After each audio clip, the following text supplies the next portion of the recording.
ये आज हम जानते हैं अपने देश के पूर्व प्रधानमंत्री स्वर्गीय श्री मनमोहन सिंह के बारे में।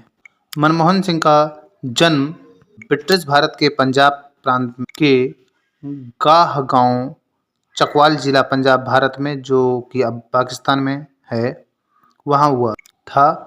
और इनका 26 दिसंबर 2024 को 92 साल की उम्र में दिल्ली में निधन हुआ।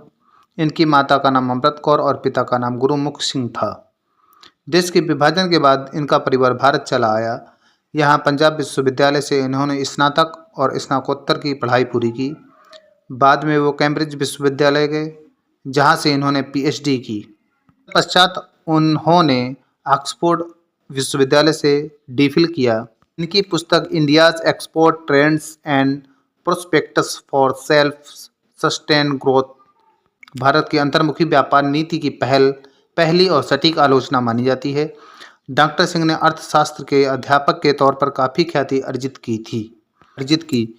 ये पंजाब विश्वविद्यालय और बाद में प्रतिष्ठित दिल्ली स्कूल ऑफ इकोनॉमिक्स में प्रधान अध्यापक रहे। इसी बीच वे संयुक्त राष्ट्र व्यापार और विकास सम्मेलन सचिवालय में सलाहकार भी रहे और 1987 तथा 90 में जिनेवा में साउथ कमीशन में सचिव भी रहे।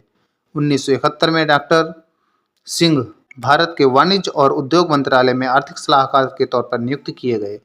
इसके तुरंत बाद 1972 में इन्हें वित्त मंत्रालय में प्रमुख मुख्य आर्थिक सलाहकार बनाया गया। इसके बाद के वर्षों में ये योजना आयोग के उपाध्यक्ष, रिजर्व बैंक के गवर्नर, प्रधानमंत्री के आर्थिक सलाहकार और विश्वविद्यालय अनुदान आयोग के अध्यक्ष भी रहे।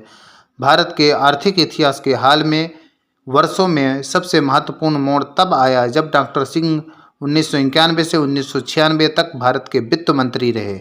इन्होंने भारत के आर्थिक सुधारों का प्रेरणाता माना गया है। डॉक्टर सिंह के परिवार में इनकी पत्नी श्रीमती गुणशरण कौर और इनकी 3 बेटियां हैं। आइए अब पुरस्कार एवं सम्मान पर चर्चा करते हैं।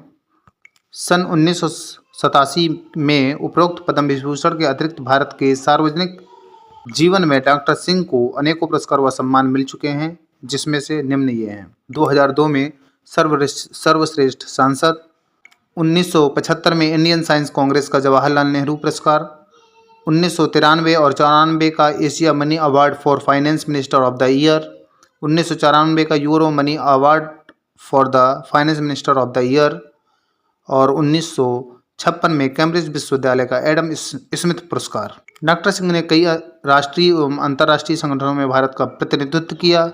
अपने राजनीतिक जीवन में वे 1919 से राज्यसभा के सांसद तो रहे ही 1997 तथा 2004 की संसद में विपक्ष के नेता भी रह चुके हैं।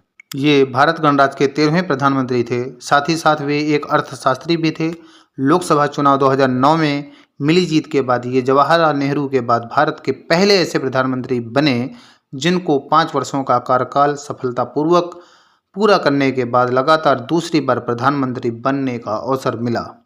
इन्हें 21 जून 1999 से 16 मई 1996 तक पीवी नरसिंह राव के प्रधानमंत्रित्व काल में वित्त मंत्री के रूप में किए गए आर्थिक सुधारों के लिए भी श्रेय दिया जाता है। मनमोहन सिंह शख्सियत में जितने सहज, सरल और नम्र थे, मन से उतने ही मजबूत थे। हिंदुस्तान की मुस्तकबिल की खातिर एक बार मनमोहन सिंह ने अपनी 4 साल पुरानी सत्ता और सरकार को भी दांव पर लगा दिया था। डॉक्टर मनमोहन सिंह नहीं रहे, अब उनकी स्मृतियां शेष रह गई हैं। भारत ने एक ऐसा सपूत खो दिया है जो सदियों में एक बार जन्म लेते हैं। डॉक्टर मनमोहन सिंह को आज देश सिर्फ बतौर पूर्व प्रधानमंत्री याद नहीं कर रहा, देशवासियों के सामने पिछले 4-5 दशक की वो पूरी कहानी रील की तरह घूम रही है जिसमें डॉक्टर मनमोहन सिंह का काम, राष्ट्र के लिए उनका योगदान, उनका सरल, सहज और कर्मठ व्यक्तित्व लोगों को याद आ रहा है।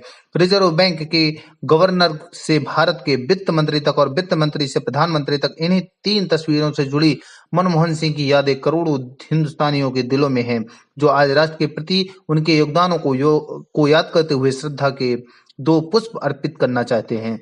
3 पीढ़ियों के जहन में डॉक्टर सिंह या मनमोहन सिंह हिंदुस्तान की 3 पीढ़ियों के ज़हन में डॉक्टर मनमोहन सिंह के 3 अक्स हैं।